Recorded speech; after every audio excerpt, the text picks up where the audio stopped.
తాకట్లో ఉన్న మీ బంగారాన్ని విడిపించి ఆ రోజు ఆన్లైన్ రేటుకి కొంటాం. Sharma gold company.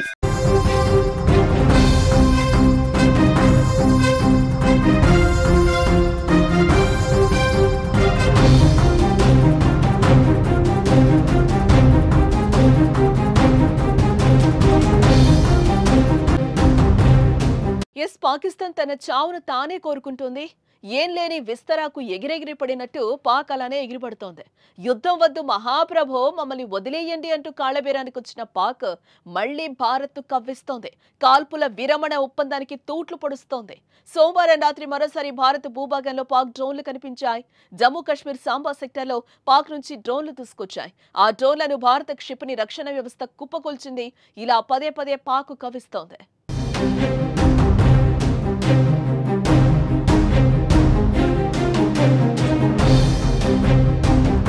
ఇప్పటికే మోదీ క్లియర్ గా చెప్పారు, సీజ్ ఫైర్ తర్వాత మా జోలికొస్తే కఠినంగా వ్యవహరిస్తామని వార్నింగే ఇచ్చారు. మోదీ వార్నింగ్ తో కాస్త సైలెంట్ అయిన దాయాది దారికి రావటం లేదు. ప్రతి రాత్రి 9 నుంచి 10 గంటల ప్రాంతంలో డ్రోన్లను పంపించడం, వాటిని భారత్ ధ్వంసం చేయడం జరుగుతోంది. సోమవారం మరోసారి పాక్ డ్రోన్లు రావడంతో సాంబా, కతువా, రాజౌరి, జమ్మూలో బ్లాక్అవుట్ అమలు చేశారు. ముందు జాగ్రత్త చర్యల్లో భాగంగా సోమవారం వైష్ణోదేవి భవన్ లో విద్యుత్ సరఫరా నిలిచిపోయింది. భవనంతో పాటు వైష్ణోదేవి వెళ్లే మార్గంలో కూడా లైట్లు నిలిపివేసినట్లుగా సైనిక వర్గాలు పేర్కొన్నాయి. దీంతో జమ్మూ కాశ్మీర్ తో పాటు పంజాబ్ లో బ్లాక్అవుట్ చేశారు. ఢిల్లీ నుంచి అమృత్సర్ విమానాన్ని కూడా దారి మళ్లించారు.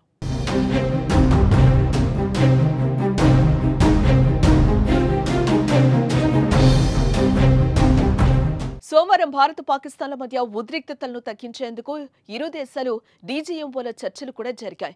హాట్ లైన్ ద్వారా జరిగిన ఈ చర్చల్లో Bharat DGMO lieutenant general Rajiv Ghai, Pakistan DGMO major general Kashif Chaudhary పాల్గొన్నారు.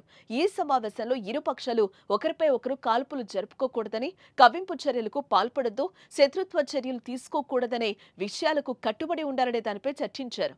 అదేవిధంగా సరిహద్దులు, ఫార్వర్డ్ బేస్ ప్రాంతాల్లో బలగాల తగ్గింపును పరిగణించాలని నిర్ణయం తీసుకున్నారు.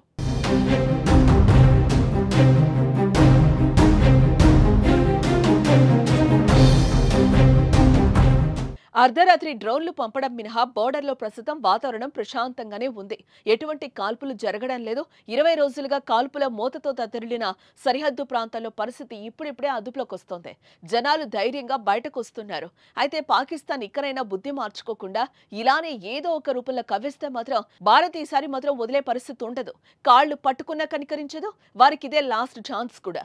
మోదీ కూడా సోమవారం తన ప్రసంగంలో పాకిస్తాన్ను చీల్చి చెండాడారు. ఉగ్రవాదులకు వారికి अन्नपानीयालु अंदिंचे वारिकी चुक्कलु चूपिंचामन्नारु. जिस पर पाकिस्तान को बहुत घमंड था, भारत ने पहले 3 दिनों में ही पाकिस्तान को इतना तबाह कर दिया जिसका उसे अंदाजा भी नहीं था. इसलिए भारत की आक्रामक कार्रवाई के बाद पाकिस्तान बचने के रास्ते खोजने लगा. पाकिस्तान दुनिया भर में तनाव कम करने के लिए गुहार लगा रहा था और बुरी तरह पीटने के बाद इसी मजबूरी में 10 मई की दोपहर को पाकिस्तानी सेना ने हमारे डीजीएमओ को संपर्क किया.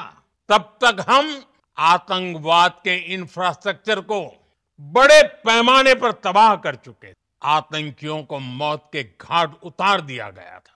పాకిస్తాన్ మారితే ఎలాంటి ఉద్రిక్త పరిస్థితులు ఉండవు. కానీ ఇదే పంతాను కొనసాగిస్తే మాత్రం మరోసారి భారత్ బాంబులు, తుపాకులు, అస్త్రాలు మాట్లాడక తప్పదు. మరి మీరేమంటారో కామెంట్ చేయండి.